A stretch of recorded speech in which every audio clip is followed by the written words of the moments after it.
어머님, 제발 이 비린내 좀 어떻게 해봐요. 최고급 명품으로 온몸을 휘감은 며느리는 생선장수 시어머니의 몸에 밴 노동의 흔적을 경멸했습니다.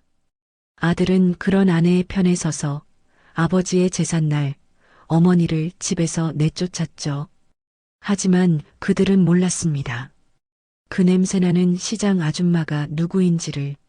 그리고 며칠 후 회사에 운명이 걸린 재계약 자리에서 그들은 마주하게 된 진실 앞에 무릎을 꿇었습니다. 지금부터 평생을 아들에게 바쳤던 어머니의 가장 차갑고 통쾌한 복수가 시작됩니다. 오늘도 사연 끝까지 함께 해주세요. 남편의 20번째 기일 고해순의 하루는 그 누구보다 일찍 시작되었습니다. 새벽 4시 도시의 모든 불빛이 잠든 고요한 시간에 홀로 깨어난 그녀는 정갈하게 손을 씻고 부엌으로 향했죠. 식탁 한편에 놓인 남편의 흑백 사진을 마른 행주로 한번 닦아주고는 그녀는 나지막이 인사를 건넸습니다. 여보, 오늘 여보 기일이네. 잘 지내고 있지? 조금만 기다려요. 내가 맛있는 걸로 준비했어요. 지글거리는 기름 위에서 노릇하게 익어가는 조기구이, 3가지 색을 맞춰 정성껏 무쳐낸 나물, 그리고 반들반들 윤이 나게 깎아 올린 과일까지 상 하나를 가득 채우는 음식 하나하나에 남편을 향한 그리움과 정성을 오롯이 담아냈습니다. 그때 안방 문이 벌컥 열리며 잔뜩 날이 선 목소리가 부엌의 정적을 갈랐습니다. 어머니, 아, 진짜, 이 냄새 좀 어떻게 해봐요. 며느리 수연이 한껏 인상을 찌푸린 채 코를 틀어막고 부엌으로 들어섰습니다.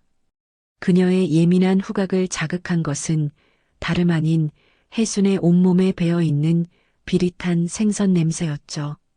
밤새 정성을 다한 흔적이자 그녀의 고된 삶의 증거이기도 한 냄새였습니다. 해순이 미안한 마음에 자신의 옷자락에 코를 대고 킁킁거렸어요. 미안하다, 수연아. 분명히 들어오자마자 깨끗하게 씻었는데 냄새가 아직 남아있나 보구나. 해순이 멋쩍게 웃으며 말했지만 수연은 못마땅하다는 듯 혀를 쯧 하고 찼습니다. 참는 것도 하루 이틀이죠. 아침부터 이게 무슨 고역이에요? 여보, 빨리 이리 좀 와봐. 수연이 앙칼지게 소리치자 잠옷바람의 아들 진우가 허둥지둥 부엌으로 달려나왔습니다. 수연아, 왜 그래? 아침부터 무슨 일이야? 진우가 잠이 덜 깬 목소리로 물었습니다. 수연이 보란듯이 헛구역질을 하며 진우의 팔에 와락 매달렸어요. 당신 어머니 몸에서 나는 비린내 때문에 나 숨막혀 죽겠어. 속이 울렁거려서 서 있지도 못하겠다고. 나 좀 방으로 데려가줘. 어서. 해수는 아들의 팔에 의지에 비틀거리며 안방으로 들어가는 며느리의 뒷모습을 망연자실하게 바라보았습니다. 가슴 한구석이 쿡 하고 쑤셔왔지만 애써 아무렇지 않은 척 다시 음식 준비에 몰두하려 했습니다. 쾅 하고 문이 닫히고 안방 안으로 들어온 수연은 흥분한 목소리로 남편 진우에게 속삭였습니다. 여보, 나한테 아주 기가 막힌 생각이 떠올랐어. 무슨 생각? 진우가 궁금하다는 듯 되물었습니다. 내가 임신했다고 거짓말하는 거야. 뭐? 임신? 갑자기 그게 무슨 소리야? 진우의 목소리는 당황으로 물들어 있었어요. 잘 들어봐. 내가 요즘 입덧이 너무 심해서 특히 생선 비린내만 맡으면 토할 것 같다고 연기하는 거지. 그럼 어머니가 알아서 집을 나가주시지 않겠어? 손주가 생겼다는데 아주 절호의 기회야. 나 왜 이렇게 똑똑하지? 수연의 눈이 승리감에 차 반짝였습니다. 진우는 잠시 망설이는 듯 했습니다. 근데 어머니가 속으실까? 너무 갑작스럽잖아. 당연히 속지. 요즘 손주 타령을 입에 달고 사셨는데 얼마나 좋아하시겠어. 우리한테는 이 지긋지긋한 냄새에서 벗어날 완벽한 핑계가 생기는 거고 일석이조 아니야? 수연이 진우의 등을 툭 치며 그를 재촉했습니다. 하지만 오늘 아버지 제삿날인데. 진우가 우물쭈물하자 수연의 목소리가 한층 더 날카로워졌죠. 정신 차려, 여보. 언제까지 저 지긋지긋한 비린내를 참고 살 거냐고. 오늘 저녁에 중요한 손님 오시는 날인지 잊었어? 내 얼굴에 똥칠하고 싶어? 중요한 손님이라는 말에 진우의 눈빛이 흔들렸습니다. 그 손님들은 진우 인생을 좌지우지할 사람들이었거든요. 그는 짧은 고민 끝에 결국 고개를 끄덕이고 말았어요. 알겠어. 당신 말대로 해보자. 잠시 후 두 사람이 아무 일 없었다는 듯 방에서 나왔습니다. 혜수는 막 제사상에 올릴 탕을 그릇에 옮겨 담고 있었습니다. 어머니. 진우가 조심스럽게 어머니의 등 뒤에서 그녀를 불렀습니다. 응, 수연이는 괜찮니? 혜순이 환하게 웃으며 돌아보았습니다. 드릴 말씀이 있어요. 저기 사실은 수연이가 임신을 한 것 같아요. 그 말을 듣는 순간 고혜순의 얼굴에 스무해 묵은 시름이 단번에 씻겨나가는 듯 환한 웃음꽃이 피어났습니다. 뭐? 그게 정말이야? 우리 며느리 정말 임신을 했어? 혜순이 믿기지 않는다는 듯 수연에게 다가가 물었습니다. 수연은 수줍은 척 배를 살며시 감싸 안으며 고개를 끄덕였어요. 아직 병원에 가보진 않았는데 아침에 테스트기 했더니 임신이에요. 요즘 부쩍 속이 울렁거려서 예상은 했거든요. 특히 생선 냄새 같은 비린내만 맡으면 속이 뒤집어질 것 같아요. 정말 죄송해요, 어머니. 아이고, 세상에. 내가 그런 것도 모르고. 미안하다, 얘야. 내가 생각이 짧았구나. 혜수는 기쁨과 미안함이 뒤섞인 얼굴로 당장 앞치마를 벗어 던졌습니다. 당장 옷이라도 사러 나가야겠다. 집에 들어올 땐 냄새 안 밴 걸로 입고 들어올게.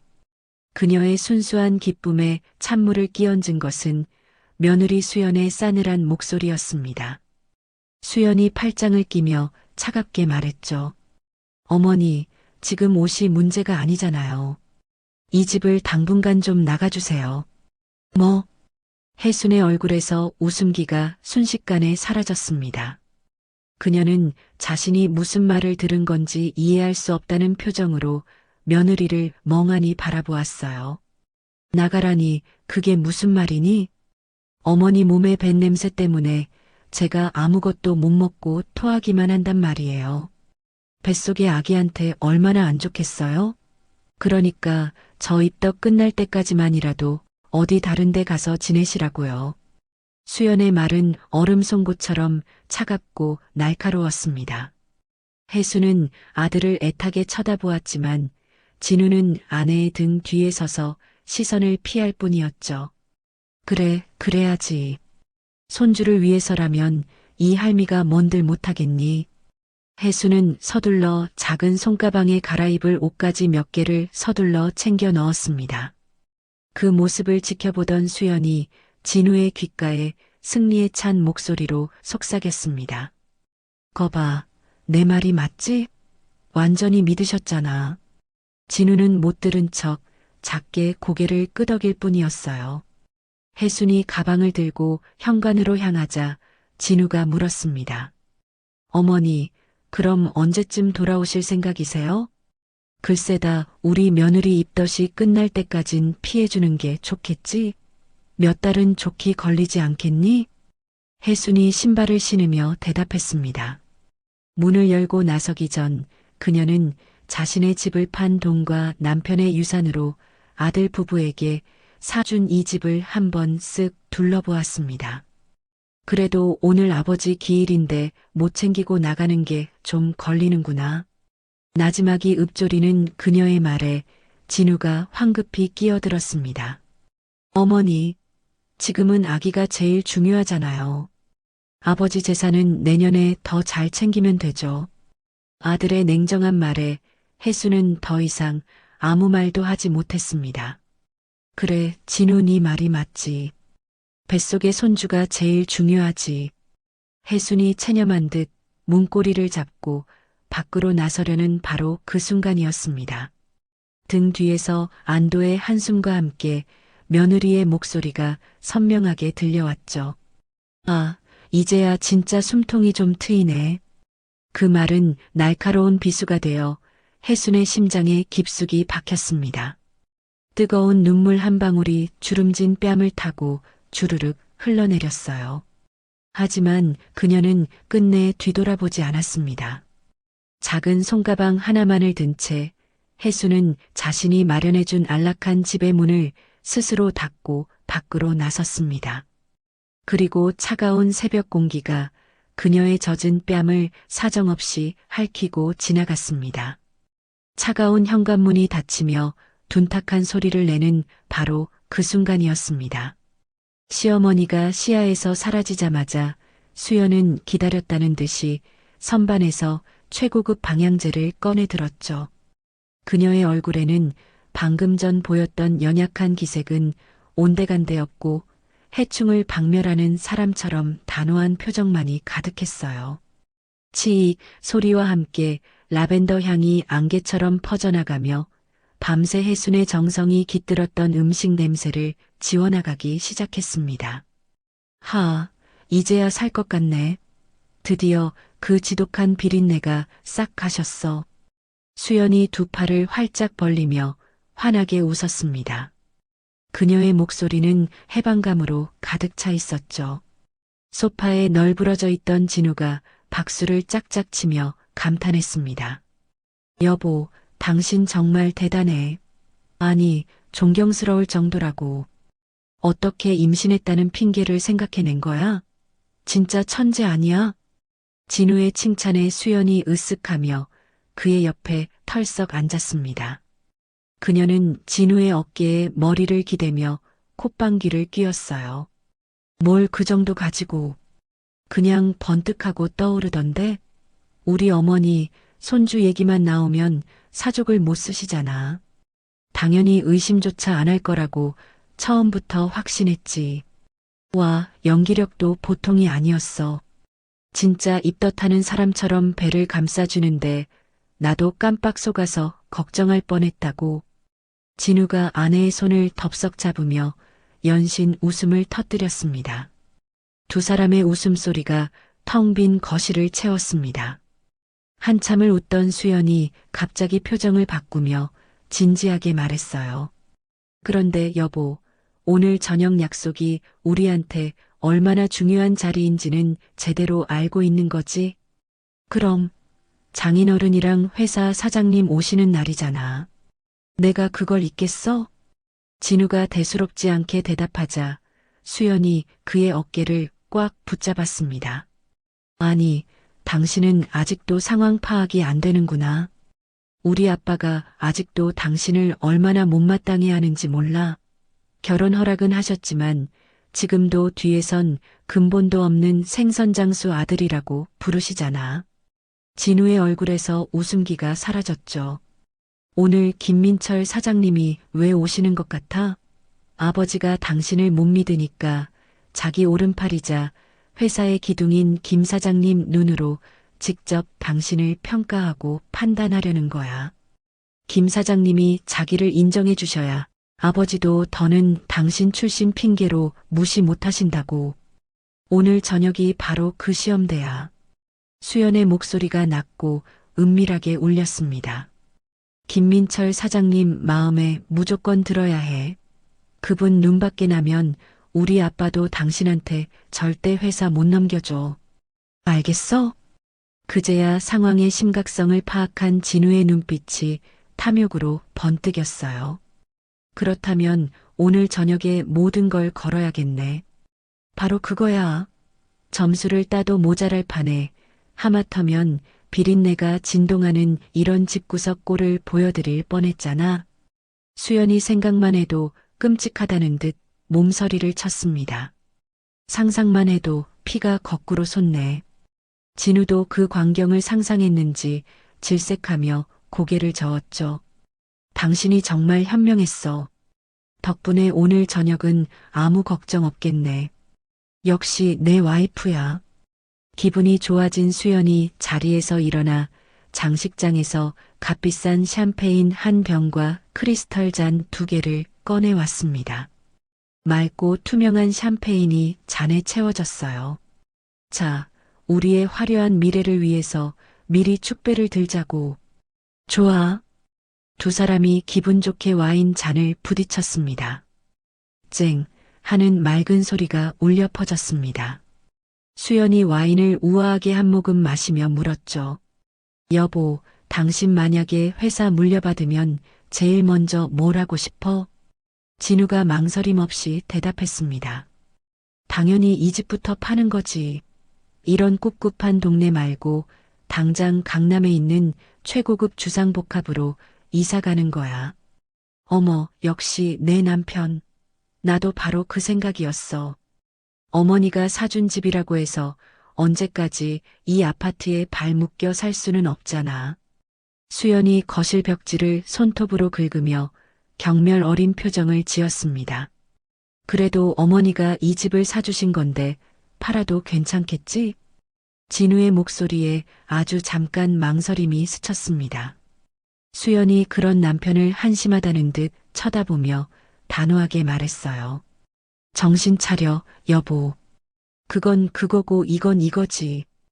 우리가 크게 성공해서 강남에 떡하니 자리 잡으면 어머니도 더 좋은데 모실 수 있는 거 아니야? 이게 다 효도하는 길이라고. 그렇긴 하네. 우리는 이제 우리만 생각해야 해. 내가 아빠 반대해도 당신이랑 결혼했잖아. 제발 날 생각해서라도 이 기회 잘 잡아서 아빠 회사에 들어가자, 응? 수연이 와인 잔을 내려놓고 진우의 뺨을 격려하듯 톡톡 두드렸습니다.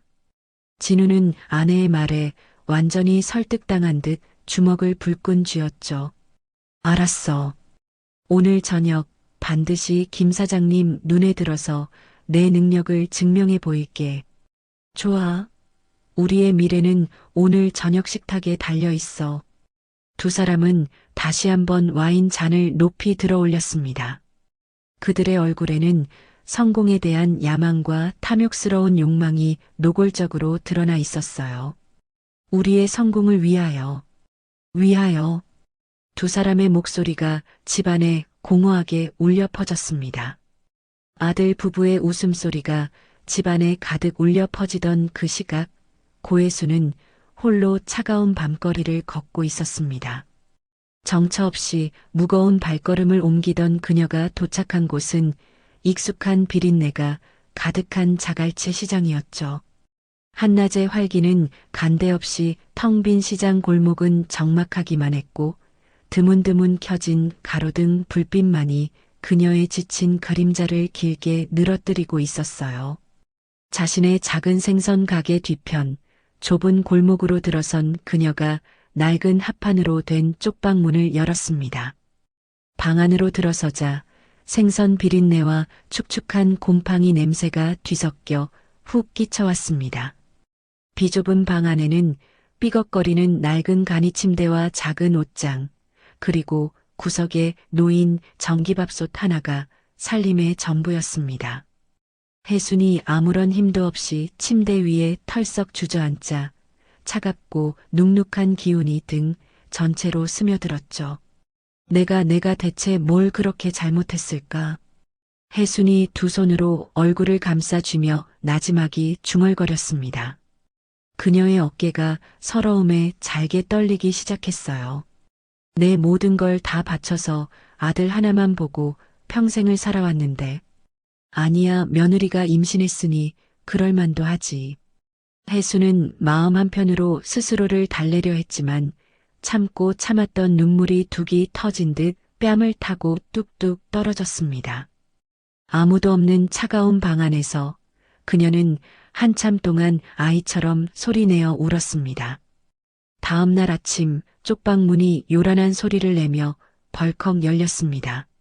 언니, 세상에 언니가 왜 여기 있어? 평생을 시장에서 함께한 동생 복순이 기겁하며 방 안으로 달려들어왔습니다.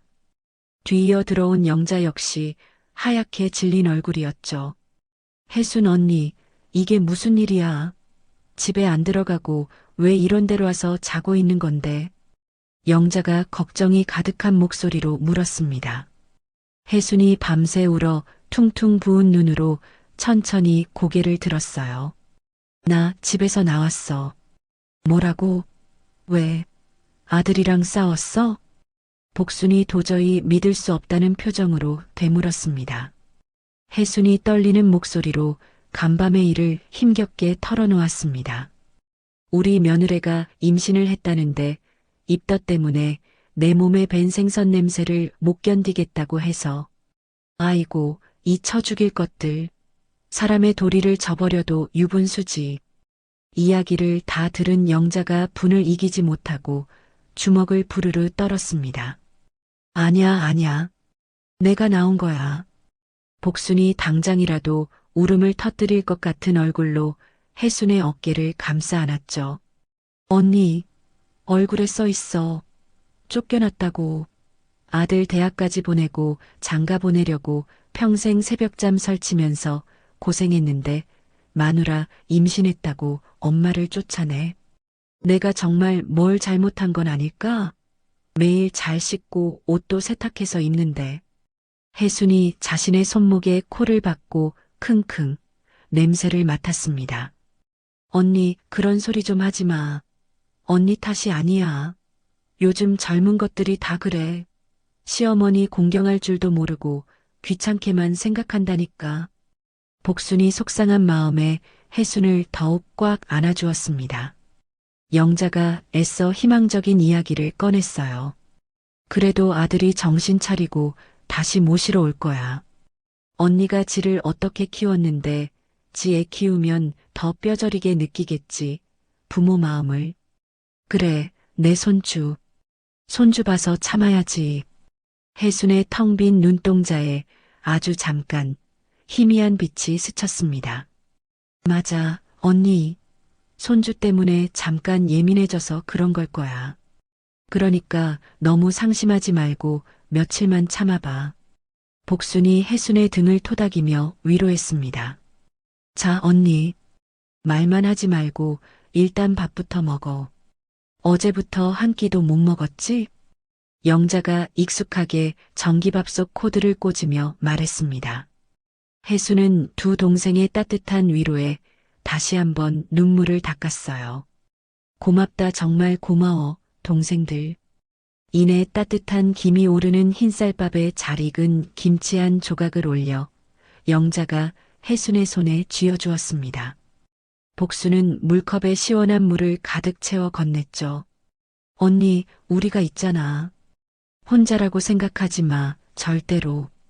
두 동생의 정성 덕분에 혜수는 억지로 밤 몇 수를 뜰 수 있었습니다. 저녁이 되자 두 친구는 혜순을 혼자 둘 수 없다며 한사코 함께 밤을 지새우려 했지만 혜순이 괜찮다며 등을 떠밀어 겨우 돌려보냈습니다. 다시 혼자가 된 혜순이 침대에 걸터앉아 깊은 생각에 잠겨 있었습니다. 같은 시각 혜순을 쫓아낸 그 집에서는 전혀 다른 세상이 펼쳐지고 있었습니다. 수연이 아침에 시어머니 혜순이 제사상에 올리기 위해 정성을 쏟아부은 음식을 전자레인지에 데우고 있었죠.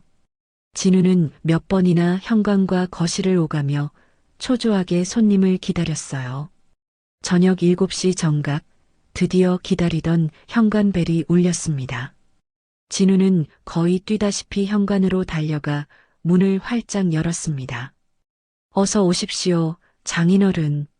진우가 90도로 허리를 숙이자 위압적인 풍채의 정태식 회장이 탐탁지 않은 표정으로 집 안으로 들어섰습니다.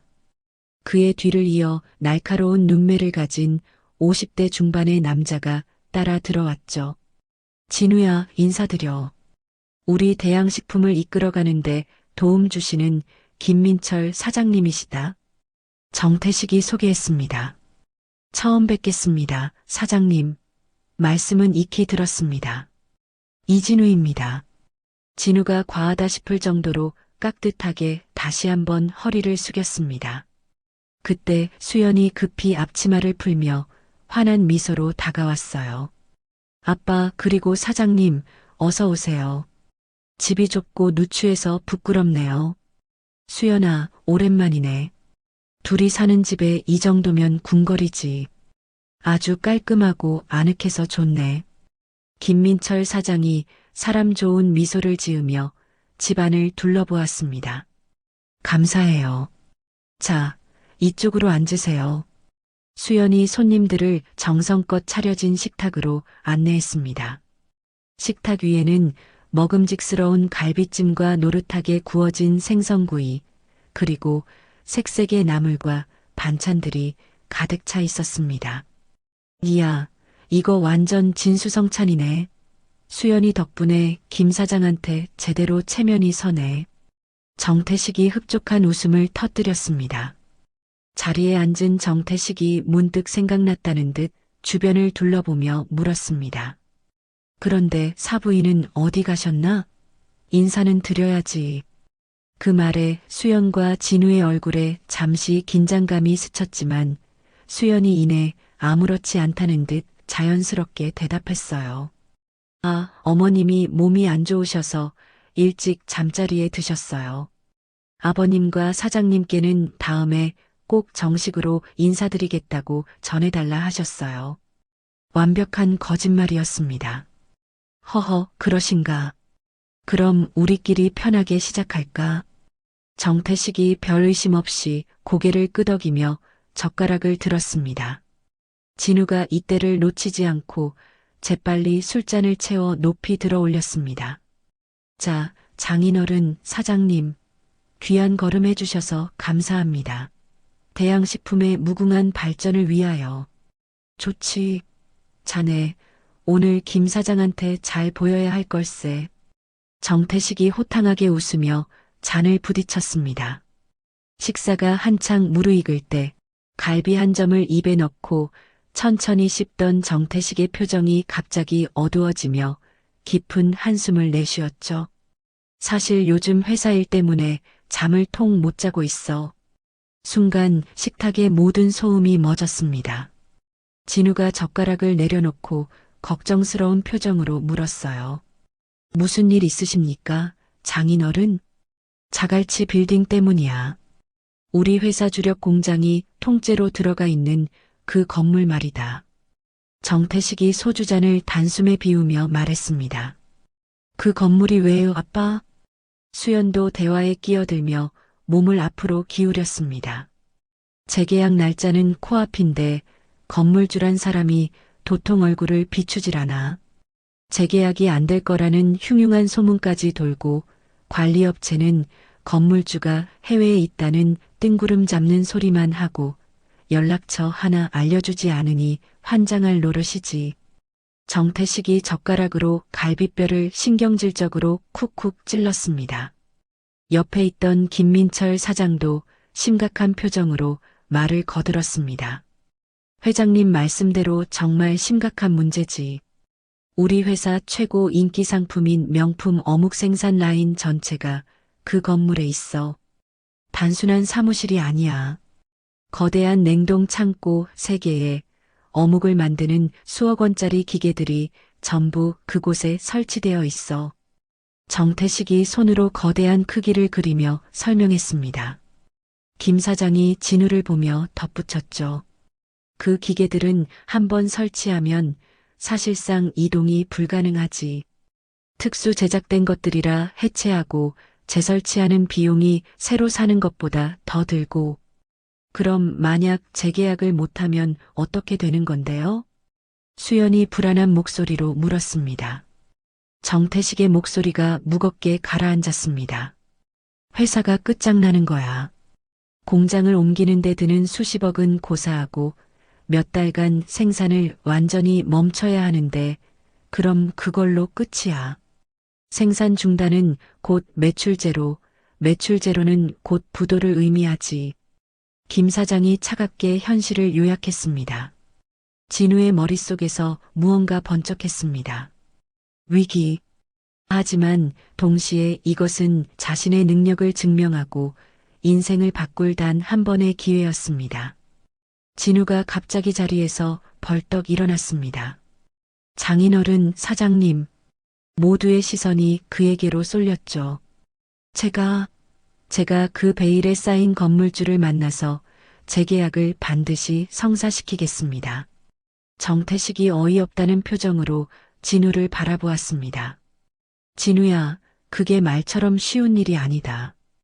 우리 회사 법무팀까지 동원해서 몇 달째 시도했지만 실패했어. 아닙니다. 저는 다릅니다. 제게 맡겨만 주십시오. 반드시 해내겠습니다. 진우의 목소리에는 광기 어린 확신이 넘쳐 흘렀습니다. 김민철 사장이 팔짱을 낀 채 흥미로운 눈빛으로 진우를 위아래로 훑어보았어요.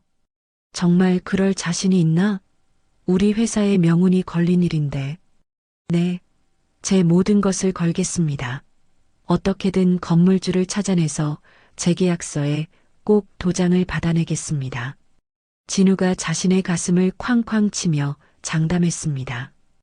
김민철 사장이 잠시 생각에 잠기더니 입가에 의미심장한 미소를 띄었습니다. 좋아. 그럼 한번 증명해봐.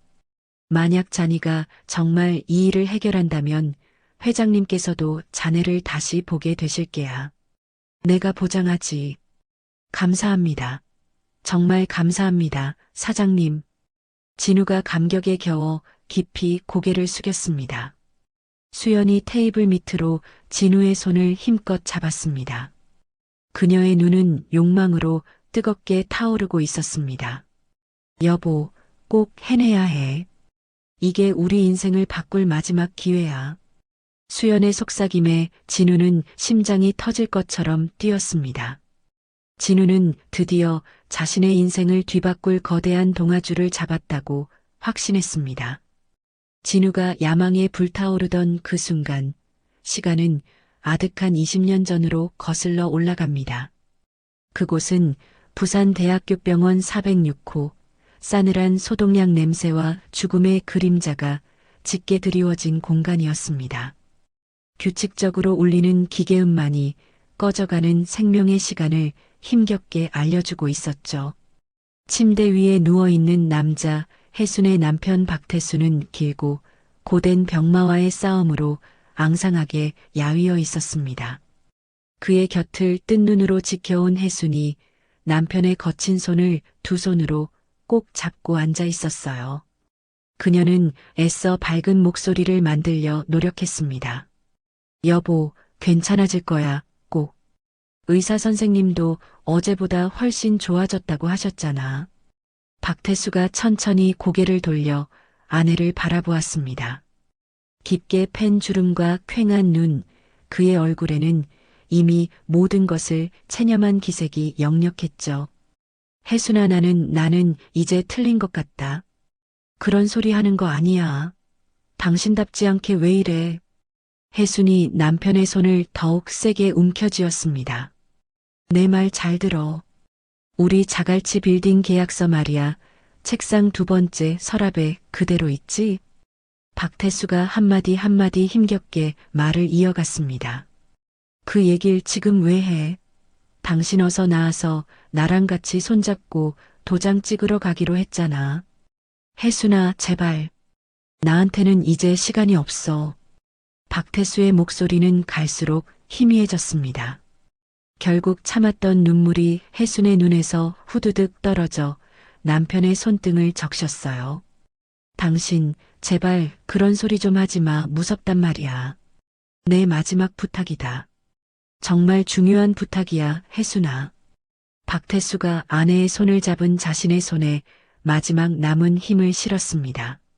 무슨 부탁인데? 혜순이 소매로 눈물을 닦으며 물었습니다. 내가 없으면 우리 아들 진우가 변할까봐 그게 제일 무섭다. 진우가 왜 변해? 당신 아들이 어떤 아인데. 우리 아들 착한 애잖아. 지금은 그렇지. 하지만 사람은 돈 앞에서 변하는 법이야. 내가 없다고 그깟 돈 때문에 당신을 엄마로 섬기지 않고 무시할까봐 그게 무서워서 눈을 감을 수가 없어. 박태수의 목소리에는 아버지로서의 깊은 고뇌와 절박함이 묻어났습니다. 혜순이 세차게 고개를 저었어요. 아니야, 그럴 리 없어. 우리 진우는 절대 그런 애가 아니야. 혜순아, 약속해줘. 내 마지막 부탁 들어줄 수 있겠어? 박태수가 아내의 얼굴을 간절하게 바라보았습니다. 대체 무슨 부탁인데 그래 말해봐. 다 들어줄게. 내가 죽거든 우리 재산 전부를 숨겨줘. 그 말을 듣는 순간 혜수는 마치 망치로 머리를 맞은 듯한 충격의 자리에서 벌떡 일어났습니다. 당신 진짜 왜 이래? 내 말 들어봐, 제발. 우리 아들 진우가 돈이 아닌 당신을 온전히 어머니로서 진심으로 섬기고 사랑할 때 그때가 되면 모든 걸 물려주는 거야. 그때까지만 기다려줘. 박태수가 애원하며 혜순의 손을 놓지 않았습니다. 그런 미친 소리가 어디 있어. 당신 없이 나 혼자 어떻게 살라고 그런 끔찍한 고생을 또 하라는 거야. 혜순의 절규가 병실을 울렸습니다. 상진이가 다 도와줄 거야. 내가 그 친구한테는 이미 모든 걸 부탁해뒀어. 박태수가 가쁜 숨을 몰아쉬며 말했습니다. 뭐, 상진 씨한테 그런 말도 안 되는 부탁을 미리 해뒀다고? 너무해, 정말. 혜순아, 제발 이게 내 마지막 소원이다. 박태수의 눈에서도 뜨거운 눈물이 흘러내렸습니다. 당신은 안 죽어. 절대 안 죽어. 그러니까 나도 그런 부탁 절대 못 들어줘. 혜순이 울부짖으며 소리쳤습니다. 우리 아들 돈 때문에 사람의 도리를 잃지 않는 올바른 사람으로 키워다오. 제발 그게 널 위한 길이야. 박태수의 목소리가 거의 들리지 않을 만큼 작아졌습니다. 혜수는 남편의 얼굴을 가만히 들여다보았습니다. 꺼져가는 생명의 불꽃 속에서도 아들과 아내를 걱정하는 간절한 사랑이 고스란히 느껴졌죠. 정말 그게 당신 마지막 소원이야?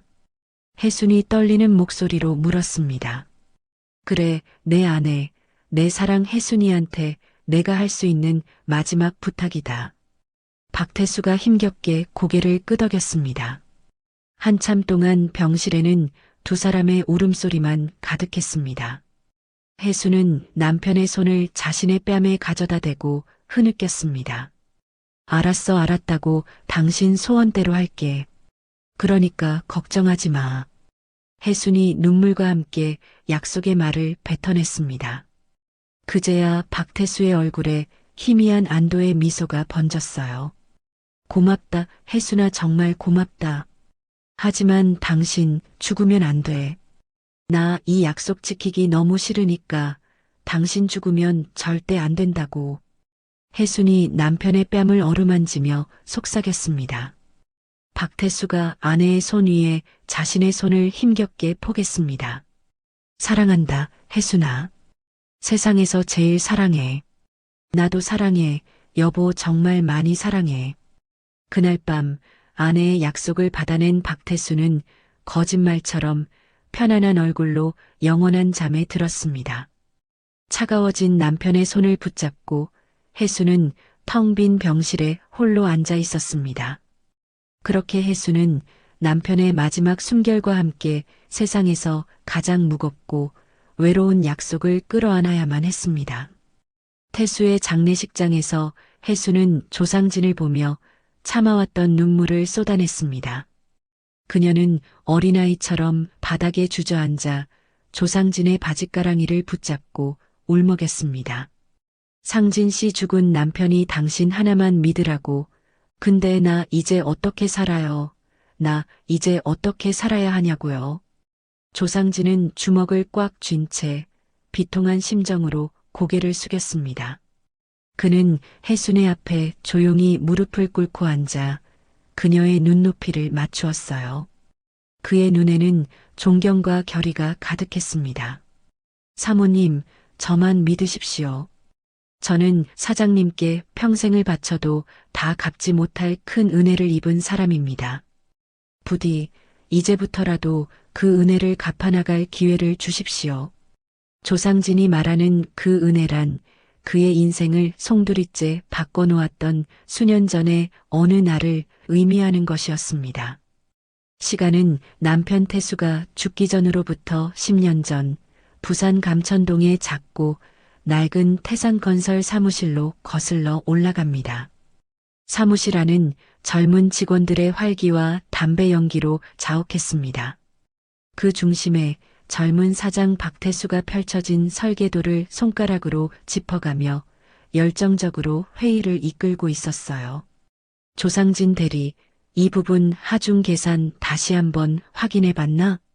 박태수가 도면의 한 부분을 가리키며 말했습니다. 네, 사장님. 3번이나 확인했습니다. 오차 없습니다. 이제 막 20대 후반이 된 젊은 조상진이 계산기를 내려놓으며 자신 있게 대답했죠. 바로 그때였습니다. 사무실 문이 벌컥 열리며 조상진의 아내가 넋이 나간 얼굴로 뛰어들어왔습니다. 여보, 어떡해. 방금 병원에서 전화 왔어. 무슨 일이야, 진정하고 말해봐. 조상진이 깜짝 놀라 자리에서 일어났습니다. 우리 딸 수정이가 백혈병이래요. 아내는 그 자리에 주저앉아 땅을 치며 울부짖었습니다. 백혈병이라는 3글자는 마치 폭탄처럼 사무실의 모든 소음을 집어삼켰습니다. 조상진의 얼굴이 순식간에 새하얗게 질렸어요. 뭐라고? 백혈병이라니, 그게 무슨 소리야? 의사가 당장 수술 안 하면 아주 위험하대. 그런데 수술비가 2천만 원이래, 여보. 아내가 절규하듯 흐느꼈습니다. 그 순간 조상진의 세상이 무너져 내렸습니다. 30년 전에 2천만 원은 월급쟁이가 감히 상상조차 할 수 없는 거금이었습니다. 2천만 원 우리가 당장 어디서 그런 돈을 구해. 그는 아내의 곁에 무력하게 주저앉았습니다. 사무실 구석에서 박태수는 이 모든 광경을 무겁게 지켜보고 있었습니다. 조상진이 눈물을 훔치며 박태수에게 다가왔어요. 사장님, 정말 죄송합니다. 제가 오늘 일을 더는 못할 것 같습니다. 무슨 소리 하는 거야? 어서 딸한테 가봐야지. 박태수가 조상진의 어깨를 단단히 붙잡아 주었습니다. 그리고 잠시의 망설임도 없이 자신의 금고를 열어 수표 한 장을 꺼내 조상진에게 내밀었죠. 상진아, 이거 가지고 어서 가봐라. 사장님, 이게 뭡니까? 조상진이 떨리는 손으로 수표를 받아들었습니다. 수표에 찍힌 액수는 정확히 2천만 원 정이었습니다. 사장님, 이렇게 큰 돈을 저희가 어떻게 받습니까? 조상진이 그대로 박태수의 바짓가랑이를 붙잡고 무릎을 꿇었습니다. 이 사람아, 일어나. 애 아버지가 이렇게 무릎 꿇고 그러면 못 써. 박태수가 그의 팔을 잡아 일으켜 세웠습니다. 하지만 사장님, 이 은혜를 저희가 어떻게 갚으라고, 언제 갚을지도 모르는데. 갚을 생각일랑 아예 하지 마. 그냥 주는 거니까. 사람 목숨보다 중요한 게 어디 있나? 박태수가 단호하게 말했습니다. 그 말에 조상진의 눈에서 뜨거운 눈물이 왈칵 쏟아졌어요. 사장님, 어서 가봐. 시간이 금이라고 했잖아. 가서 우리 수정이 꼭 살려내야지. 박태수가 조상진의 등을 힘껏 떠밀었습니다. 사장님, 이 은혜 평생 잊지 않겠습니다. 제 목숨을 바쳐서라도 반드시 갚겠습니다. 조상진이 아내와 함께 병원으로 달려가며 몇 번이고 뒤돌아 고개를 숙였습니다. 그리고 10년의 세월이 흘러 박태수의 마지막을 지켜야 했던 병실이었습니다. 이제는 태산건설의 상무가 된 조상진이 그의 곁을 지키고 있었죠. 상진아, 너한테 마지막으로 부탁할 게 있다. 박태수가 조상진을 불렀습니다. 사장님, 제게는 언제나 명령하십시오. 어느새 두 사람은 사장과 직원이 아닌 친형제보다 더 끈끈한 사이가 되어 있었습니다. 내가 없으면 우리 혜순이랑 진우, 네가 좀 부탁한다. 사장님, 왜 그런 약한 말씀을 하십니까? 곧 훌훌 털고 일어나실 겁니다. 아니다. 내 시간은 내가 잘 안다. 그러니 네가 내 가족을 좀 지켜다오. 박태수가 조상진의 손을 힘주어 잡았습니다. 사장님, 특히 우리 혜순이 내가 없으면 많이 힘들어할 거야. 세상 물정 어두운 사람이니 네가 옆에서 든든한 버팀목이 되어줘야 해. 박태수의 목소리는 간절했습니다. 조상진은 자신의 딸을 살려준 그 따뜻했던 손을 마주 잡았습니다. 걱정 마십시오, 사장님. 제 목숨을 걸고 두 분을 평생 지키겠습니다. 조상진이 굳게 맹세했습니다. 고맙다, 상진아. 너 같은 의리 있는 동생이 있어서 내가 이제야 두 발 뻗고 편히 가겠다. 박태수의 얼굴에 비로소 안도의 미소가 떠올랐습니다. 박태수의 얼굴에 떠오른 희미한 미소를 보며 조상진은 자신의 남은 평생을 바쳐야 할 무거운 사명을 가슴에 새겼습니다. 남편의 마지막 온기가 채 가시지 않은 장례식 일주일 후 혜수는 조상진과 함께 은행의 VIP실에 앉아 있었습니다. 그녀의 앞에는 남편이 평생을 바쳐 이룩한 태산건설의 막대한 재산 목록이 놓여 있었죠.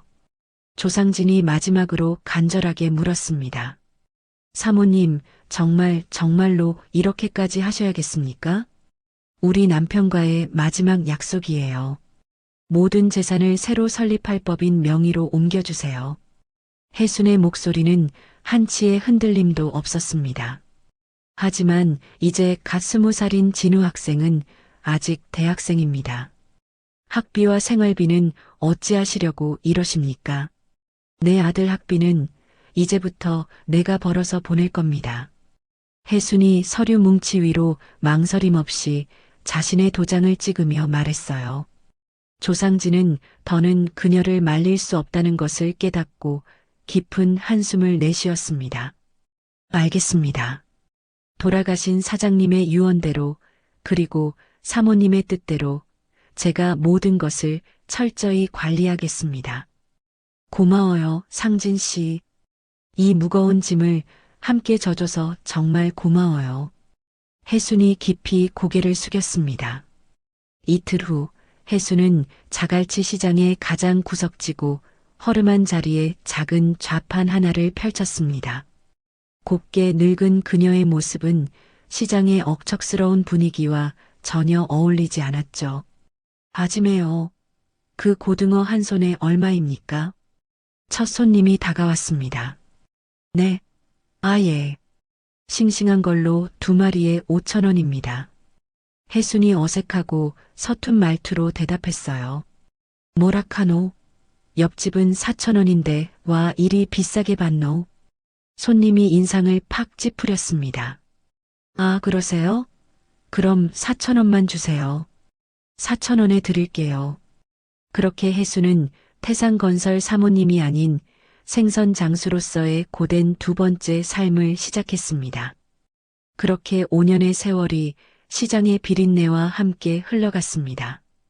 어느덧 진우가 명문대를 우수한 성적으로 졸업하던 날이었죠. 어머니, 저 대기업에 최종 합격했어요. 진우가 흥분된 목소리로 전화를 걸어왔습니다. 정말? 아이고, 우리 아들. 장하다, 내 아들. 이 어미는 아무 걱정 없다. 혜수는 생선을 손질하다 말고 시장 한복판에서 덩실덩실 춤이라도 출 듯이 기뻐했습니다. 어머니, 그런데 드릴 말씀이 있어요. 부탁이 하나 있는데. 뭔데? 아들 부탁이라면 이 엄마가 뭔들 못 들어주겠니? 사귀는 여자가 있는데 결혼하고 싶어요. 결혼? 아이고, 잘됐다. 얼른 데리고 와. 우리 며느리 얼굴 한번 보자. 혜수는 마냥 기뻤습니다. 일주일 후 진우는 수연을 데리고 비린내가 진동하는 시장 좌판으로 찾아왔습니다. 어머니, 인사드려요. 제 여자친구 정수연이에요. 안녕하세요, 어머님. 수연은 명품백을 고쳐쥐며 어색하게 고개를 숙였습니다. 혜수는 첫눈에 알아차렸죠. 자신을 위아래로 훑어보는 그녀의 눈빛에 담긴 경멸과 무시를 말입니다. 하지만 아들이 좋다는 여자니 그저 꾹 참고 웃으며 수연의 손을 잡았어요.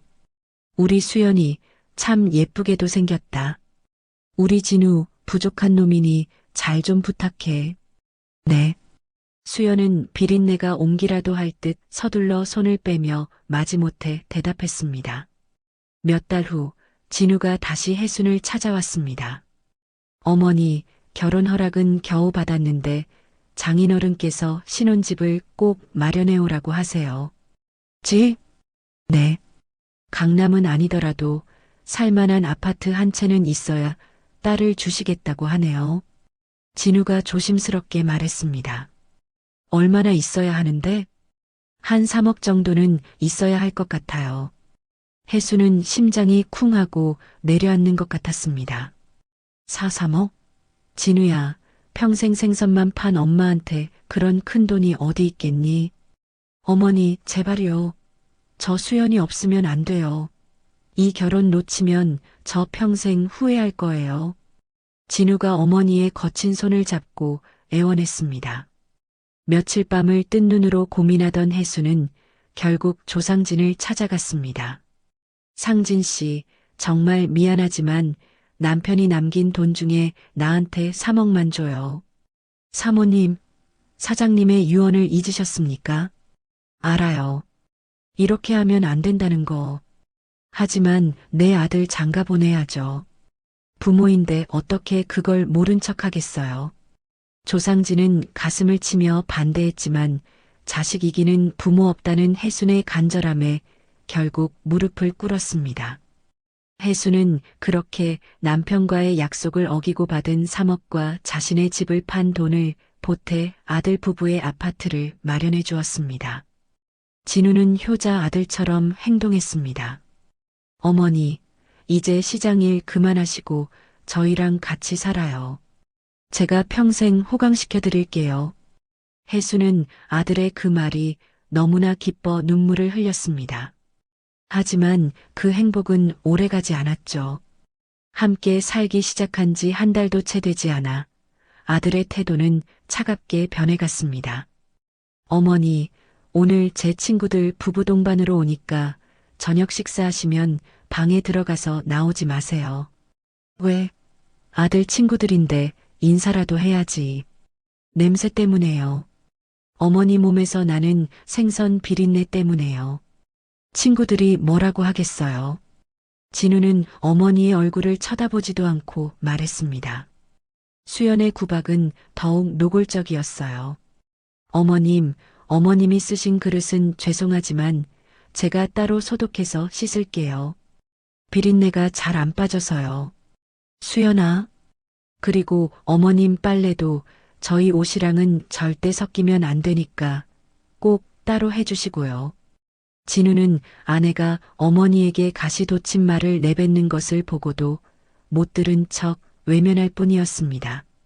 혜수는 자신이 사준 집, 자신이 들인 아들 부부의 방에서 밤마다 소리 죽여 울었습니다.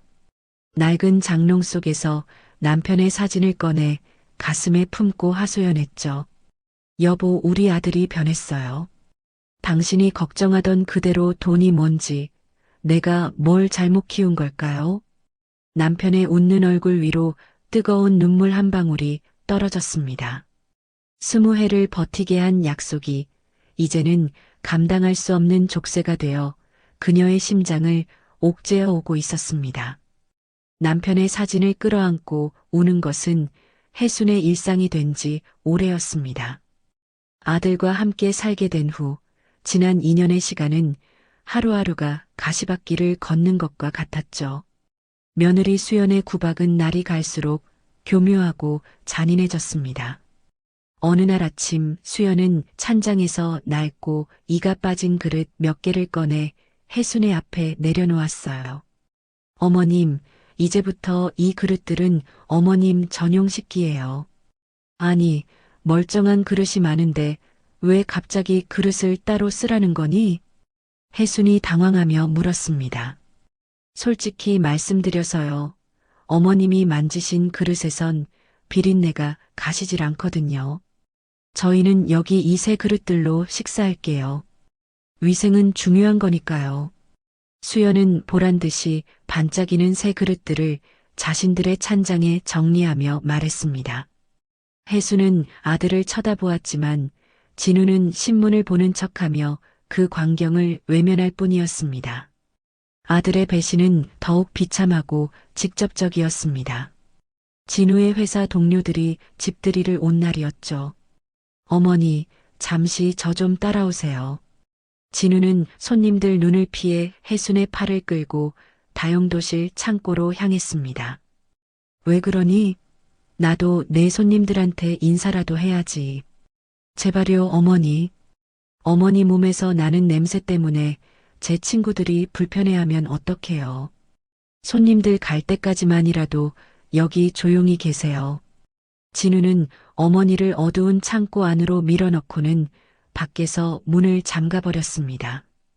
혜수는 먼지 쌓인 창고의 차가운 바닥에 주저앉아 거실에서 들려오는 아들의 웃음소리를 들으며 몇 시간이고 숨죽여 울어야만 했습니다.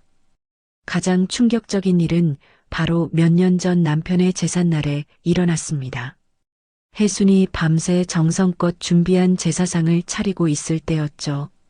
어머님, 죄송하지만 이런 구시대적인 행사는 이제 그만두면 안 될까요? 수연이 하품을 하며 말했습니다. 뭐라고? 지금 내 시아버지 제사를 두고 구시대적이라고 했어? 혜순이 믿을 수 없다는 표정으로 며느리를 돌아보았습니다. 네. 요즘 세상에 누가 이렇게 음식을 산더미처럼 차려놓고 절을 해요? 시간 낭비, 돈 낭비. 정말 무의미한 일이라고 생각해요. 수연이 코웃음을 쳤습니다. 너 말이면 단 줄 알아. 돌아가신 내 시아버지께 그게 무슨 망발이야. 혜순의 목소리가 분노로 떨렸습니다. 전 어머님 생각에 동의 못하겠네요. 그럼 전 이만 들어가 볼게요. 수연은 그대로 방으로 들어가 버렸습니다. 진우야. 혜순이 아들을 붙잡고 하소연했지만 아들은 아내의 편이었습니다. 어머니, 수연이도 생각이 있으니 저러는 거겠죠. 그냥 어머니라도 아버지께 잘해주세요. 혜순의 가슴에 시퍼런 비수가 박히는 듯한 고통이 밀려왔습니다. 그리고 마침내 남편의 20번째 기일 혜순은 임신을 핑계로 아들의 손에 의해 자신이 사준 집에서 쫓겨나고야 말았습니다. 시장의 차가운 쪽방에서 뜬 눈으로 밤을 지새운 혜순은 동이 트자마자 조상진에게 전화를 걸었습니다. 그녀의 목소리는 더 이상 슬픔이 아닌 차가운 분노로 가득 차 있었죠. 상진 씨, 이제 모든 걸 끝내야 할 때가 온 것 같아요. 사모님, 그게 무슨 말씀이십니까? 우리 남편과 했던 20년간의 시험 말입니다. 이제 그만 끝내려고요. 하지만 혜순의 목소리가 잠시 망설임에 흔들렸습니다. 하지만 무엇이 걱정되시는 겁니까? 수연이가 임신한 게 걸리네요. 내 손주를 고생시키면 안 되니까. 조상진은 단호하게 말했습니다. 사모님, 그 부분은 제가 책임지고 확인하겠습니다. 무슨 확인이요? 조금만 기다려주세요. 좀 찜찜한 부분이 있어서요. 이제 혜순에게 남은 것은 그녀의 마지막 희망이 진짜인지 혹은 잔인한 거짓인지 가려줄 운명의 시간을 기다리는 것뿐이었습니다. 혜순이 복수의 칼날을 갈며 결과를 기다리는 동안 진우는 애가 타들어가고 있었습니다. 그는 자갈치 빌딩의 관리 책임자인 조상진 상무의 번호를 알아내 하루에도 몇 번씩 전화를 걸어댔죠. 이번에도 마찬가지였습니다. 여보세요. 조상진 상무님, 저 박진우라고 합니다. 네, 무슨 일이십니까? 수화기 너머로 들려오는 조상진의 목소리는 한결같이 차분하고 사무적이었습니다. 저 건물주님과는 연락이 좀 되셨습니까? 저희 재계약 건이 정말 급해서 그럽니다. 진우의 목소리에는 애가 타는 초조함이 가득 묻어 있었어요. 아직 해외에 계셔서 연락이 닿지 않고 있습니다. 연락이 오는 대로 바로 전해드리겠습니다. 언제쯤 가능할까요? 저희 회사 사활이 걸린 문제입니다. 제발 좀 기다려 주십시오. 조상진은 진우의 말이 채 끝나기도 전에 전화를 끊어버렸습니다. 그날 밤 마침내 조상진이 굳은 얼굴로 혜순이 머무는 시장의 쪽방으로 향했습니다. 밤늦은 시장 골목은 스산한 바닷바람만이 맴돌고 있었죠. 조상진이 낡은 합판 문을 두드리자 혜순이 초조한 얼굴로 문을 열었습니다. 상진 씨, 어떻게 됐어요? 사모님, 드릴 말씀이 있습니다. 조상진은 방 안으로 들어서자마자 가방에서 두툼한 서류 봉투를 꺼내 책상 위에 펼쳐놓았습니다. 이게 다 뭐예요? 혜순이 의자에 앉으며 물었습니다. 조상진은 무거운 표정으로 입을 열었습니다. 사모님, 먼저 마음을 단단히 먹으셔야 할 것 같습니다. 며느님은 임신한 것이 아니었습니다. 뭐라고요? 혜순의 얼굴이 하얗게 굳어졌습니다. 모든 것이 사모님을 이 집에서 내쫓기 위해 꾸며낸 새빨간 거짓말이었습니다. 조상진이 병원 진료 기록 서류를 혜순의 앞으로 내밀었습니다. 이 서류는 뭐죠? 며느님의 지난 6개월간의 병원 진료 기록입니다. 보시는 바와 같이 산부인과 진료 기록은 단 한 건도 존재하지 않습니다. 혜순이 떨리는 손으로 서류를 받아들었습니다. 서류 위에 적힌 기록 없음이라는 글자가 눈앞에서 흐릿하게 번지는 것 같았어요. 그리고 사모님, 이 사진들을 보셔야겠습니다. 조상진이 책상 위에 와인 파티에서 찍은 사진들을 차례로 늘어놓았습니다. 사진 속의 수연은 세련된 옷차림으로 친구들과 어울려 환하게 웃고 있었습니다. 이건 언제 찍은 사진이에요? 사모님을 집에서 나오시고 나서입니다. 강남의 고급 레스토랑에서 친구들과 와인을 마시며 파티를 즐기고 있었습니다. 혜순이 사진 한 장을 집어들었습니다. 사진 속 며느리는 홀쭉한 배로 와인잔을 높이 치켜들고 있었습니다. 그 모습을 보는 순간 혜순의 온몸이 격렬하게 떨리기 시작했습니다. 임신했다는 아이가 와인을 마시는 건 말이 안 되죠. 이게 정말 사실이에요? 네, 사모님. 제가 직접 확인한 명백한 사실입니다. 조상진이 고개를 끄덕였습니다. 툭! 혜순의 손에서 힘없이 사진이 바닥으로 떨어졌습니다. 그녀의 마지막 희망, 마지막 미련이 산산조각 나는 순간이었죠. 내 손주 어쩌면 볼 수 있을지도 모른다던 내 마지막 희망까지. 혜순의 목소리가 처절하게 떨렸습니다. 사모님, 그 모든 게 나를 속이기 위한 더러운 연극의 소품이었다고요? 내 손주마저도. 혜순의 눈에서 뜨거운 눈물이 주르륵 흘러내렸습니다. 하지만 그것이 마지막 눈물이었습니다. 한참 동안 방 안에는 혜순의 거친 숨소리만이 가득했습니다. 눈물이 마르자 그녀의 눈빛은 이전과 완전히 달라져 있었습니다. 상처받은 어머니의 따뜻하고 슬픈 눈빛은 온데간데 없이 사라지고 모든 것을 꿰뚫어 보는 듯한 차가운 얼음 같은 눈빛만이 남았죠. 사모님, 괜찮으십니까? 조상진이 걱정스럽게 물었습니다. 이제 모든 게 끝났어요. 혜순이 얼음처럼 차가운 목소리로 말했습니다. 사모님, 20년 참으로 긴 시간이었습니다. 아들의 진심을 기다리기에는. 혜순이 천천히 자리에서 일어나 좁은 창문 밖을 내다보았습니다. 내 마지막 희망까지 제 손으로 짓밟았으니 이제 나는 더 이상 그 아이의 어머니가 아닙니다. 혜순의 목소리에는 그 어떤 감정도 실려 있지 않았습니다. 사모님, 이제 어찌하시겠습니까? 조상진이 예를 갖춰 물었습니다. 예정대로 진행하세요. 내 아들과 며느리를 직접 만나겠습니다. 혜순이 조상진을 돌아보았습니다. 그녀의 눈에는 20년의 인내가 쌓이고 쌓여 만들어진 시리도록 차가운 분노가 서려 있었습니다. 알겠습니다, 사모님. 내일 바로 약속을 잡도록 하겠습니다. 조상진이 깊이 고개를 숙였습니다. 그들이 그토록 원하는 재계약 어디 한번 재미있게 해줘야지요. 혜순의 입가에 섬뜩하리만치 차가운 미소가 스쳐 지나갔습니다. 남편의 사진을 가만히 내려다보는 그녀의 얼굴에는 20년의 세월을 인내한 슬픈 어머니의 모습은 어디에도 없었습니다. 오직 차가운 분노로 심판을 준비하는 자갈치 빌딩의 진짜 주인 고혜순만이 존재할 뿐이었습니다. 며칠 후 대양식품의 회장실은 축제 분위기로 가득했습니다. 정태식 회장이 만족스러운 웃음을 지으며 아끼는 양주를 꺼내 들었죠. 그의 앞에는 진우와 수연 그리고 김민철 사장이 서 있었습니다.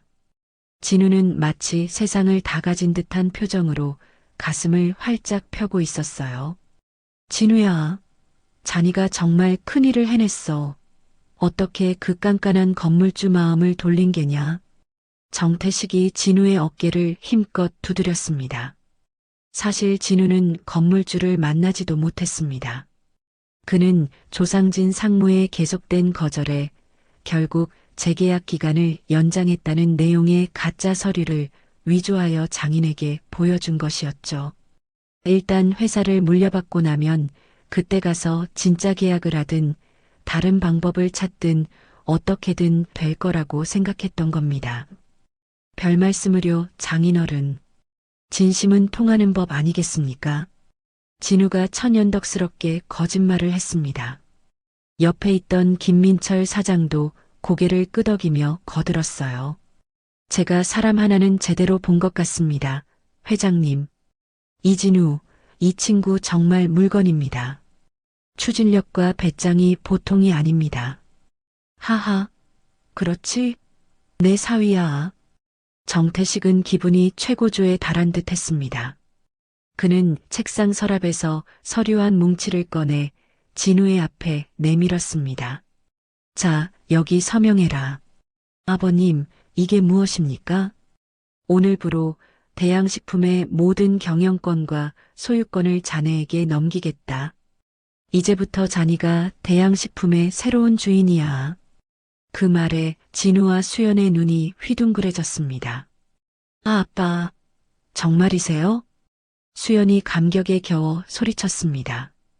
그럼 내가 괜한 소리 할 사람으로 보이나? 김 사장도 동의했네. 이제 자네가 우리 회사를 이끌어갈 때가 됐어. 정태식이 흐뭇한 미소를 지었습니다. 진우는 떨리는 손으로 펜을 잡았습니다. 자신이 그토록 꿈에 그리던 순간이었죠. 생선장수 아들이라는 꼬리표를 떼고 거대한 식품회사의 주인이 되는 순간이었습니다. 그는 망설임 없이 서류에 자신의 이름을 휘갈겨 썼습니다. 고맙습니다, 장인어른. 아니, 아버님. 이 은혜는 평생 잊지 않겠습니다. 진우가 바닥에 무릎을 꿇고 큰 절을 올렸습니다. 수연은 기쁨의 눈물을 흘리며 남편을 끌어안았죠. 여보, 우리가 해냈어. 드디어 우리가 해냈다고. 그날 저녁 진우는 회장실 의자에 처음으로 앉아보았습니다. 가죽 의자의 서늘한 감촉과 도시의 야경이 발 아래 펼쳐지는 광경에 그는 완전히 도취되었습니다. 이제 남은 건 그 자갈치 빌딩 재계약건을 마무리 짓는 것뿐이야. 관리인 말로는 건물주가 드디어 한국에 돌아왔다더군. 진우가 자신만만하게 말했습니다. 잘 됐네. 이제 당신이 회장인데 뭐가 무섭겠어. 당당하게 가서 도장 받아와. 수연이 남편의 어깨를 주무르며 말했습니다. 진우는 자신이 이제 정상에 올랐다고, 그 누구도 자신을 막을 수 없다고 굳게 믿었습니다. 하지만 그는 까맣게 모르고 있었습니다. 자신이 오른 정상이 사실은 까마득한 절벽의 끝이라는 사실을 말입니다. 다음 날 오후 혜순이 내린 심판의 시간은 어김없이 찾아왔습니다. 대양식품의 새로운 주인이 된 진우와 수연은 자갈치 빌딩 1층의 웅장한 로비 앞에 서 있었죠. 두 사람은 오늘을 위해 머리부터 발끝까지 최고급 명품으로 치장한 상태였습니다. 진우의 손에는 값비싼 양주가, 수연의 손에는 최고급 한우 세트가 들려 있었어요. 여보, 나 괜찮아 보여? 화장은 안 번졌고? 수연이 손거울을 보며 립스틱을 덧바르며 말했습니다. 그녀의 목소리에는 이제 긴장감 대신 승리자의 여유가 묻어났습니다. 완벽해. 이제 우리가 갑이야. 쫄 거 없어. 진우가 자신만만하게 웃으며 넥타이를 바로잡았습니다. 도대체 건물주가 어떤 사람이길래 이렇게 만나기가 힘든 걸까? 돈만 밝히는 괴팍한 늙은이만 아니면 좋을 텐데. 걱정 마. 내가 이제 대양식품 회장인데 그쪽에서도 함부로 하진 못할 거야. 두 사람은 엘리베이터를 타고 최상층으로 향했습니다. 띵 하는 소리와 함께 엘리베이터 문이 열리자 두 사람의 눈앞에 압도적인 풍경이 펼쳐졌습니다. 바닥부터 천장까지 최고급 대리석으로 마감된 복도는 미술관을 방불케 했죠. 복도 양쪽 벽에는 평생 구경도 못 해본 유명 화가들의 그림들이 걸려 있었습니다. 와, 진짜 장난 아니다. 그림 한 점이 우리 아파트보다 비싸겠는데? 수연이 감탄하며 속삭였습니다. 마침내 복도 끝 회장실이라는 문패가 붙은 거대한 원목 문 앞에 도착한 두 사람은 서로의 옷매무새를 마지막으로 점검했습니다. 준비됐지? 응. 들어가자. 똑똑. 진우가 위풍당당하게 문을 두드렸습니다. 들어오세요.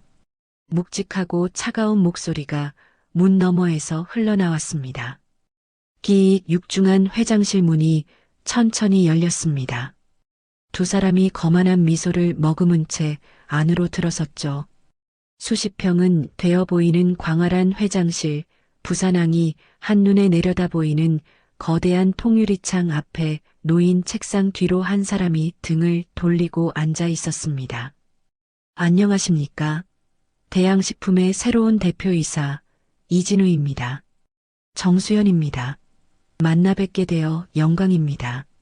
진우와 수연은 허리를 굽히면서도 목소리에는 힘을 주었습니다. 스르륵 회장 의자가 소리 없이 돌아왔습니다. 그 순간 두 사람의 세상이 멈췄습니다. 방금 전까지 떠들썩하던 심장이 바닥으로 곤두박질 치는 듯한 충격이 온몸을 덮쳤습니다.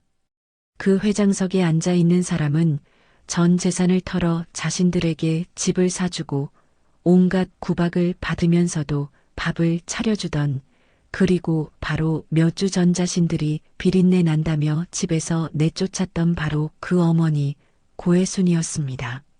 어머니? 진우의 입에서 외계어 같은 소리가 새어나왔습니다.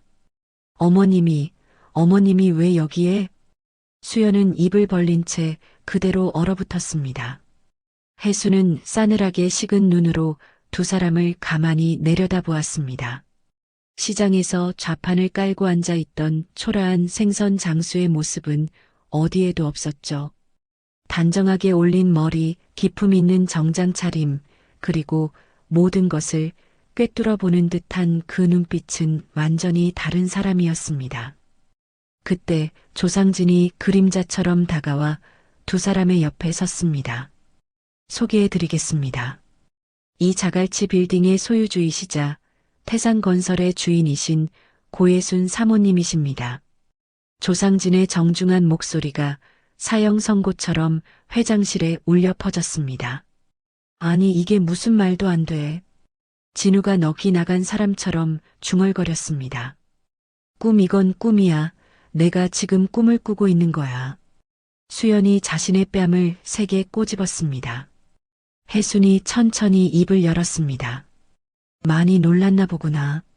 대양식품의 새로운 대표이사님. 그 목소리는 어제까지 듣던 따뜻한 어머니의 목소리가 아니었습니다. 수십 명의 직원을 호령하는 냉철한 사업가의 목소리였죠. 어머니, 이게 대체 어떻게 된 일인지 설명 좀 해주세요. 네. 진우가 정신을 차리고 다가가려 했지만 조상진이 강철 같은 팔로 그의 앞을 막아섰습니다. 고혜순 사모님의 허락 없이는 더 이상 접근할 수 없습니다. 사모님이라니, 우리 엄마한테 무슨 소리 하는 거야? 진우가 소리쳤지만 조상진은 미동도 하지 않았습니다. 혜순이 진우를 무시한 채 시선을 수연에게 고정했습니다. 수연아, 몸은 좀 괜찮니? 혜순의 질문에 수연이 고개를 갸웃거렸습니다. 네. 제 몸은 왜요? 입덧 때문에 생선 냄새만 맡아도 그렇게 힘들어했는데 괜찮아졌는지 궁금해서. 혜순의 목소리에는 서리보다 차가운 비웃음이 섞여 있었습니다. 그 말에 수연의 얼굴이 새하얗게 질렸습니다. 그건 아니면 얼마 전에 마신 와인은 숙취가 없었는지도 궁금하고. 친구들과의 파티는 즐거웠나? 혜순이 책상 위에 있던 사진 한 장을 들어 보였습니다. 바로 수연이 친구들과 와인잔을 부딪히며 환하게 웃고 있는 그 사진이었습니다. 사진을 본 수연의 눈이 경악으로 물들었습니다. 다리에서 힘이 풀린 그녀가 그대로 바닥에 주저앉았습니다. 어떻게 이 사진을? 임신했다는 사람이 와인 파티를 하나? 혜순의 목소리가 얼음처럼 날카롭게 수연의 심장을 찔렀습니다. 진우 역시 모든 상황을 파악하고 얼굴이 백지장처럼 하얗게 변했습니다. 어머니, 그게 아니라 저희가 설명을. 조용히 해라. 혜순이 싸늘한 눈으로 아들을 향해 명령했습니다. 회장실 안은 죽음과도 같은 정적에 휩싸였습니다. 차가운 정적만이 모든 것이 끝났음을 알리고 있었습니다. 그 누구도 숨쉬지 못하는 차가운 정적이 한참이나 이어졌습니다. 시간이 멈춘 듯한 회장실 안, 바닥에 주저앉은 수연의 거친 숨소리와 진우가 덜덜 떠는 소리만이 들려올 뿐이었죠. 두 사람은 방금 전까지 세상을 다 가진 승리자에서 한순간에 모든 죄가 발각된 범죄자로 전락해 있었습니다. 가장 먼저 무너져 내린 것은 진우였습니다. 그는 뻣뻣하게 굳어있던 몸을 움직여 고혜순의 책상 앞으로 기어가듯 다가갔습니다. 쿵! 진우는 그녀의 발치에 그대로 무릎을 꿇었습니다. 어머니, 제가 다 잘못했습니다. 제가 죽을 죄를 지었습니다. 진우가 이마가 바닥에 닿도록 머리를 조아리며 애원했습니다.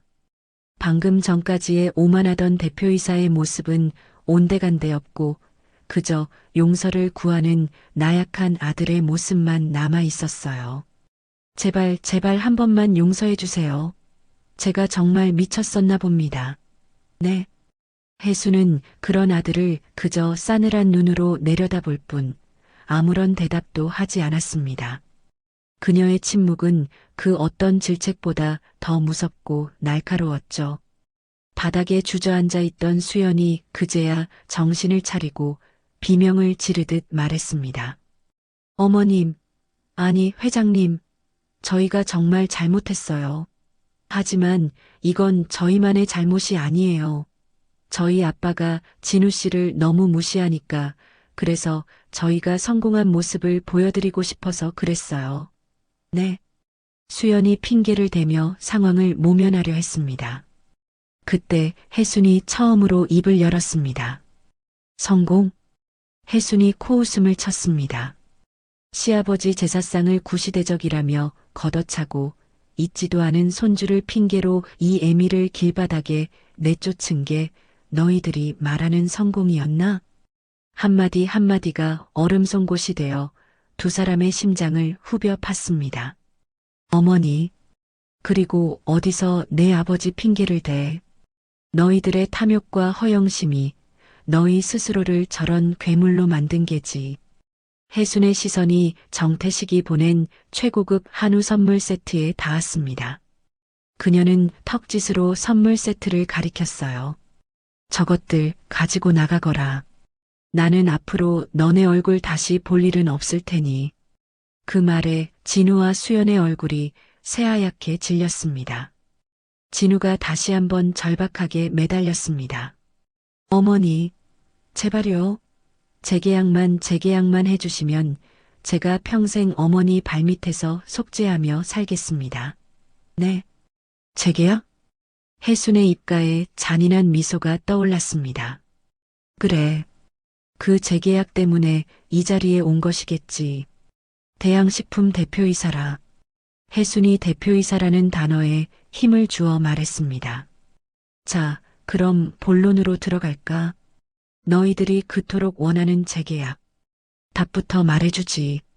재계약은 없다. 네. 어머니. 그게 무슨 말씀이세요? 이 건물에서 너희 공장은 당장 빼. 한 달의 시간을 주겠다. 기계 한 대, 나사 하나까지 남김없이 치워서 나가. 혜순의 목소리는 단호했습니다. 어머니, 제발. 그건 회사를 그냥 죽으라는 말씀이세요. 저희 아버지는 어떡하라고. 수연이 절규했습니다. 혜순이 그런 수연을 지그시 바라보았습니다. 정말 너희 아버지가 걱정되나? 혜순이 잠시 생각에 잠기더니 마치 선심이라도 쓰는 듯한 목소리로 말했습니다. 좋다. 그럼 내가 마지막 기회를 주지. 그 말에 두 사람의 얼굴에 희미한 희망이 떠올랐습니다. 정말입니까, 어머니? 단 조건이 있다. 혜수는 책상 서랍에서 서류 2장을 꺼내 그들의 앞에 던졌습니다. 하나는 이혼 서류였고 다른 하나는 사직서였습니다. 내일 아침까지 두 사람이 이혼한 서류와 이진우 네가 대양식품 대표이사직에서 물러난다는 사직서를 가지고 와. 그리고 내 회사 태상건설의 말단 사원으로 입사해라. 앞으로 10년간 이 빌딩의 화장실 청소부터 다시 시작하는 거다. 네. 그 조건을 받아들인다면 너희 아버지가 회사에 이 건물을 다시 임대해 줄지 고려는 해보지. 선택은 너희들 몫이다. 그것은 기회가 아닌 세상에서 가장 잔인한 형벌이었습니다. 혜수는 그들이 가장 소중하게 생각했던 모든 것, 즉 서로에 대한 사랑이라 믿었던 탐욕과 사회적 지위, 가리고 자존심을 한 번에 짓밟아버린 것이었죠. 자, 이제 결정해. 너희들의 가짜는 사랑과 더러운 야망을 지킬 것인가, 아니면 모든 걸 버리고 내 아버지 회사라도 살릴 것인가. 이제 그만 나가봐라. 혜순이 손짓하자 조상진이 두 사람을 붙잡아 일으켜 세웠습니다. 넋이 나간 두 사람은 인형처럼 질질 끌려 회장실 밖으로 쫓겨났습니다. 차가운 대리석 복도에 내팽개쳐진 두 사람은 자신들이 입고 있는 명품 옷이 마치 죄수복처럼 느껴졌습니다. 그 지옥 같았던 날, 혜순의 사무실에서 쫓겨난 진우와 수연은 집으로 돌아와서도 한동안 아무 말이 없었습니다. 두 사람은 소파 양끝에 앉아 마치 처음 보는 사람처럼 서로를 쳐다보지도 않았죠. 차가운 침묵을 먼저 깬 것은 놀랍게도 수연이었습니다. 그녀는 화장대 앞에 앉아 멍하니 거울 속 자신을 보며 말했어요. 이혼하자. 진우가 벌떡 일어나며 되물었습니다. 뭐? 너 지금 뭐라고 했어? 수연이 거울을 통해 진우를 노려보며 차갑게 말했습니다. 어머님 말대로 하자고. 우리 서류상으로 이혼하고 당신은 대양식품 대표이사 자리에서 물러나. 그리고 어머님 회사에 들어가. 그게 망해가는 우리 아빠 회사라도 살릴 수 있는 유일한 방법이잖아. 그녀의 목소리에는 일말의 감정도 없었습니다. 오직 차가운 계산만이 깔려 있었죠. 진우의 얼굴이 경멸과 분노로 일그러졌습니다. 너 미쳤어? 지금 나더러 그 회사 들어가서 화장실 청소부터 시작하라는 거야? 내가 어떻게 그래? 자존심도 없어? 수연이 자리에서 일어나 진우의 앞에 섰습니다. 자존심? 그깟 자존심이 밥 먹여줘? 지금 우리한테 남은 게 뭐가 있다고 자존심을 찾아. 당신이 거부하면 우리 아빠 회사는 부도나고 우린 알거지가 돼. 그래도 그놈의 자존심이 더 중요해. 이 모든 게 다 너 때문이잖아. 네가 우리 엄마를 그렇게 멸시하고 있지도 않은 애를 가졌다고 거짓말만 안 했어도 이 지경까지는 안 왔어. 뭐, 이제 와서 모든 걸 내 탓으로 돌리겠다고? 당신은 뭐 잘한 거 있어? 마누라가 엄마 구박할 때 입국 다물고 있었던 게 누구더라? 그날의 싸움을 시작으로 두 사람의 관계는 돌이킬 수 없는 파국으로 치달았습니다. 수연은 어떻게든 파멸만은 막아보려 진우를 설득했지만 진우는 화장실 청소라는 굴욕을 견딜 수 없다는 자존심만 내세웠습니다. 두 사람은 매일같이 서로의 탓을 하며 물건을 부수고 악을 쓰며 싸웠죠. 그렇게 서로를 원망하며 시간을 보내는 사이 혜순이 제시했던 마지막 기회마저 허공으로 날아가 버렸습니다. 그로부터 한 달 후 부산의 어느 어둡고 퀴퀴한 골목, 금방이라도 쓰러질 듯한 무허가 판잣집 안에서 두 사람은 이혼 서류를 앞에 두고 있었습니다. 결국 대양식품은 부도났고 정태식 회장은 쓰러졌으며 그들은 모든 것을 잃었습니다. 아무것도 남지 않은 후에야 그들은 서로에 대한 증오만 가득 담아 이혼 서류에 도장을 찍었습니다. 이게 다 너 때문이야. 네가 우리 엄마한테 조금만 잘했어도 이 꼴은 안 났잖아.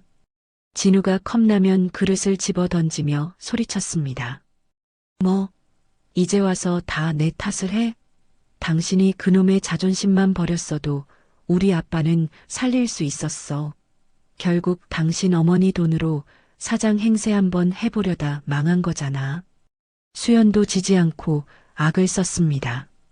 탐욕으로 맺어졌던 두 사람의 관계에는 이제 서로에 대한 증오와 책임 전가만이 남아 있었습니다.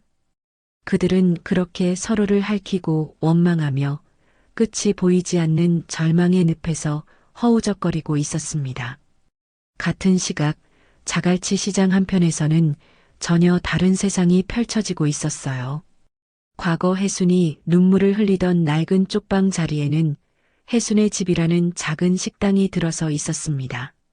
시장의 가난한 상인들과 노인들에게 무료로 따뜻한 밥을 대접하는 곳이었죠. 주방 안에서는 혜순이 동생들인 복순, 영자와 함께 웃음꽃을 피우며 저녁 식사를 준비하고 있었습니다. 그녀는 더 이상 값비싼 정장을 입지 않았습니다. 대신 세상에서 가장 편안한 미소를 지은 채 깨끗한 앞치마를 두르고 있었죠. 언니, 오늘 갈치조림은 진짜 예술이다. 냄새만 맡아도 밥 2공기는 먹겠네. 복순이 호들갑을 떨었습니다. 그렇게 맛있어? 그럼 우리 복순이 많이 먹어야지. 혜순이 환하게 웃으며 대답했습니다. 그때 식당 문이 열리며 양복 차림의 조상진이 들어섰습니다. 사모님, 저 왔습니다. 우리 상진 씨 왔어? 일찍 왔네. 혜순이 마치 아들을 맞이하듯 그를 반겼습니다. 조상진은 태상건설의 전문 경영인으로서 회사를 훌륭하게 이끌면서도 매일 저녁이면 이렇게 혜순의 식당에 들러 함께 저녁을 먹는 것이 일과가 되었습니다. 그는 더 이상 부하 직원이 아닌 혜순의 든든한 아들이자 가족이었죠. 잠시 후 네 사람은 작은 상에 둘러앉아 소박하지만 정성 가득한 저녁 식사를 시작했습니다. 사모님, 오늘 시장에 재미있는 일 없었습니까? 응, 아침에 글쎄, 우리 단골 할머니가 나 예쁘다고 화장품을 다 사오셨지 뭐야. 아이고, 우리 언니 인기 많네. 따뜻한 밥과 맛있는 음식, 그리고 서로를 위하는 사람들의 웃음소리가 작은 식당 안을 가득 채웠습니다. 혜수는 문득 식당 한편에 걸린 남편의 사진을 바라보았습니다. 사진 속 남편은 여전히 환하게 웃고 있었죠. 혜수는 남편을 향해 그리고 자신의 새로운 가족들을 향해 더없이 행복한 미소를 지어 보였습니다. 아들을 올바른 사람으로 키우겠다는 남편과의 약속은 비록 지키지 못했지만 그녀는 돈으로 살 수 없는 진짜 가족과 진짜 행복을 마침내 되찾은 것이었습니다. 따뜻한 저녁 햇살이 그녀의 온화한 얼굴 위로 부드럽게 쏟아져 내렸습니다. 오늘 이야기 어떠셨나요? 혹시 끝까지 함께 해주신 분이 계시다면 잘 들었다고 댓글 하나만 남겨주세요.